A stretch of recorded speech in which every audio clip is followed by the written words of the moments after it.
नमस्कार दोस्तों। संगीत की दुनिया में हुनरमंद तो बहुत हुए, लेकिन महान वही कहलाया जिसने अपने कद से नहीं, बल्कि अपने व्यवहार से लोगों का दिल जीता। आज हम आपको सुनाने जा रहे हैं मुंबई के एक रिकॉर्डिंग स्टूडियो की वो अनकही कहानी, जहां भारत के दो दिग्गज गायक शहंशाह तरन्नुम मोहम्मद रफ़ी साहब और दक्षिण भारत की मधुर आवाज के जे येसुदास पहली बार एक साथ माइक पर थे। एक तरफ घबराहट थी, तो दूसरी तरफ समुद्र जैसी गहराई और ममता। आखिर उस दिन स्टूडियो के बंद कमरों में ऐसा क्या हुआ जिसने येसुदास जी की आंखों में आंसू ला दिए, और रफ़ी साहब ने संगीत के साथ साथ इंसानियत का कौन सा बड़ा सबक सिखाया? जानने के लिए बने रहिए इस वीडियो के अंत तक। मुंबई की एक भीड़-भाड़ वाली गली में एक मशहूर रिकॉर्डिंग स्टूडियो खड़ा था। उस दिन स्टूडियो के अंदर का वातावरण कुछ अलग ही था। युवा गायक येसुदास वहां खड़े थे। उनके हाथों में गीत के बोल लिखे हुए कागज का एक टुकड़ा था। वे थोड़े नर्वस थे क्योंकि आज उन्हें संगीत की दुनिया के सबसे बड़े सितारे के साथ गाना था। अचानक स्टूडियो का दरवाजा खुला और एक चमकते हुए चेहरे वाले व्यक्ति ने अंदर कदम रखा। वे मोहम्मद रफ़ी साहब थे। उनकी सादगी और उनके चेहरे की वह मशहूर मुस्कान पूरे कमरे में रोशनी की तरह फैल गई। रफ़ी साहब ने कमरे में मौजूद हर छोटे बड़े व्यक्ति को बहुत सम्मान से सलाम किया। रिकॉर्डिंग शुरू होने वाली थी। येसुदास और रफ़ी साहब दोनों स्टूडियो के अंदर माइक के सामने खड़े हुए। येसुदास ने रफ़ी साहब की ओर देखा। उनकी आंखों में अपने आदर्श के प्रति बहुत सम्मान था।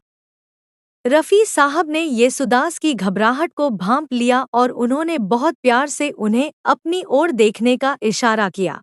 जैसे ही संगीत बजा, येसुदास ने गाना शुरू किया। लेकिन एक कठिन मोड़ पर वे थोड़ा लड़खड़ा गए। एक हिंदी शब्द का उच्चारण उनके लिए थोड़ा कठिन हो रहा था। उन्होंने दोबारा कोशिश की, लेकिन मन में बैठी घबराहट के कारण वे रुक गए। येसुदास को लगा कि शायद वे इस महान गायक के सामने खुद को साबित नहीं कर पाएंगे। रफ़ी साहब ने तुरंत संगीत रुकवाया। वे समझ गए कि येसुदास को कहाँ मुश्किल हो रही है। वे अपनी जगह से उठे और धीरे से येसुदास के पास गए। उन्होंने उनके कंधे पर हाथ रखा। उनकी छुअन में एक पिता जैसा स्नेह और एक गुरु जैसा विश्वास था। रफ़ी साहब ने बड़े धीमे स्वर में कहा, बेटे, संगीत भाषा का मोहताज नहीं होता। सुर तो आत्मा की पुकार है। तुम बस उस शब्द को महसूस करो, उसे बोलने की कोशिश मत करो। उन्होंने येसुदास को उस कठिन शब्द को बारीकी से बोलना सिखाया, जैसे कोई बड़ा भाई छोटे भाई को हाथ पकड़कर चलना सिखाता है। अब रिकॉर्डिंग फिर से शुरू हुई। इस बार जब येसुदास ने सुर लगाया, तो उसमें रफ़ी साहब का सिखाया हुआ विश्वास झलकता था।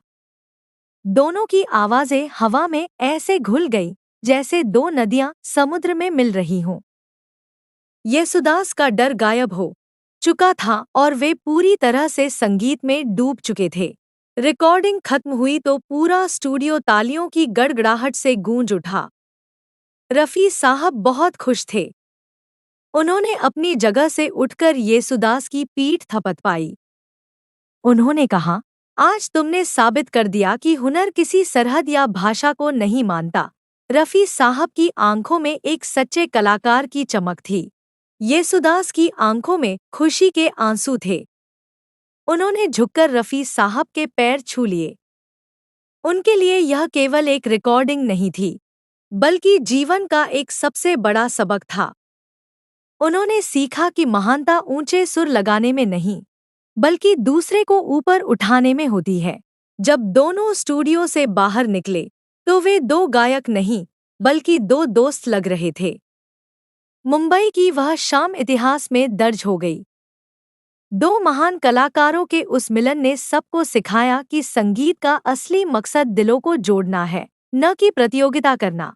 तो दोस्तों, ये थी कहानी उस महानता की, जो सिर्फ सुरों में नहीं, बल्कि स्वभाव में भी झलकती थी।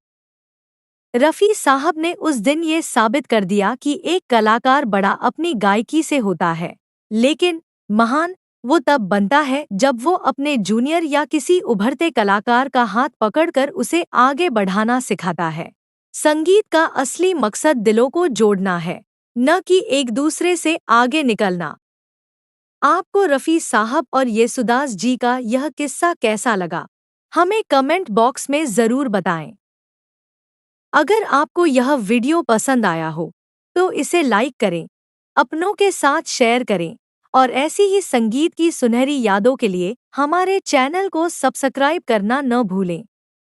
मिलते हैं अगले वीडियो में, तब तक के लिए शुक्रिया।